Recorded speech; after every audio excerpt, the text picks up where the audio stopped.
Minneapolis Police Chief Brian O'Hara says his state has entered, quote, uncharted territory as federal immigration officers patrol the city and take the lead on investigations into their own deadly shootings. Joining us, former Commissioner of U.S. Customs and Border Protection during the Obama administration, Gil Kerlikowske. He also served as police chief in Seattle and Buffalo. Thank you very much for being with us. Thanks.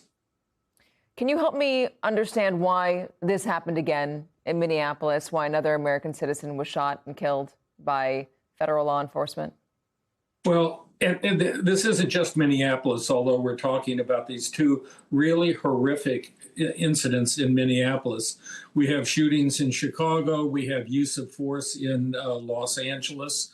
The lack of training, the lack of professionalism, the lack of supervision in how to police in an urban environment is just so evident time after time.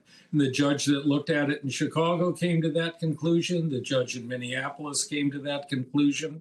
And that's why we end up having these tragedies. And as far as the Second Amendment issue goes, I don't remember when President Trump remarked about Charlottesville during his first term in office, when right-wing protesters brought their guns to that protest. One of them actually took the gun out and fired it into the ground. I don't remember the complaints that they shouldn't have been bringing guns to a protest. Yeah, no, there's definitely some hypocrisy there. I mean, you can just talk about Kyle Rittenhouse as well, or any of the January 6th, or some of the January 6th rioters. But just to focus on Minneapolis for another beat, you're talking about training, and we were just showing some video of the incident around Alex Preddy. You can see a Border Patrol agent shove this woman right here, and then they're pepper spraying both the woman and Preddy. Do you see any scenario where that is necessary? Well, no, it's not necessary, and we haven't seen that in any of the videos, any of the things we've looked at. I mean, the first thing that a police officer would do is tell somebody they're going to be arrested and that person should comply.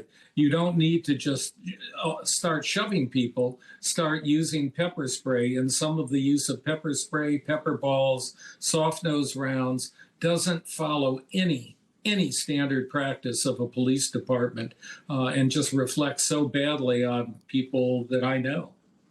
You've talked about the Border Patrol being involved here, that they don't normally do street enforcement. Explain that. And how do you know that? The Border Patrol has offices in multiple cities in the interior.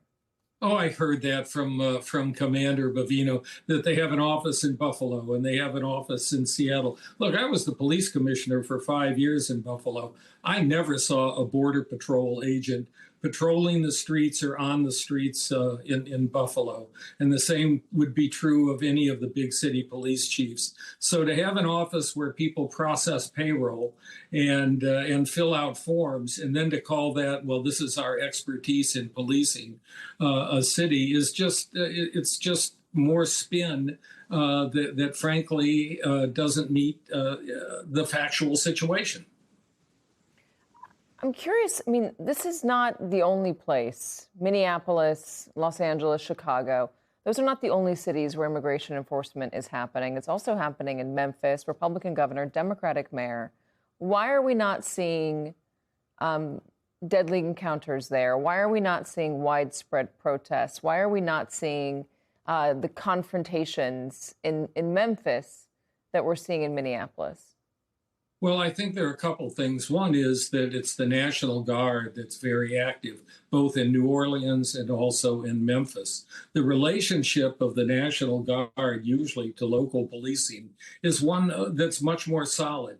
And in fact, oftentimes in those National Guard groups, a number of people are New Orleans or Memphis police officers. So that communication and relationship makes a great deal of difference. Also, there doesn't seem to be anywhere near the chaos that they've caused in Los Angeles or Portland or other cities in Memphis or in Charlotte. And it seems to be much smaller numbers of personnel being directed to those cities. Gil Kerlikowske, really good to have you. Thank you so much. And thanks for sharing all of your expertise. Appreciate it. Thanks.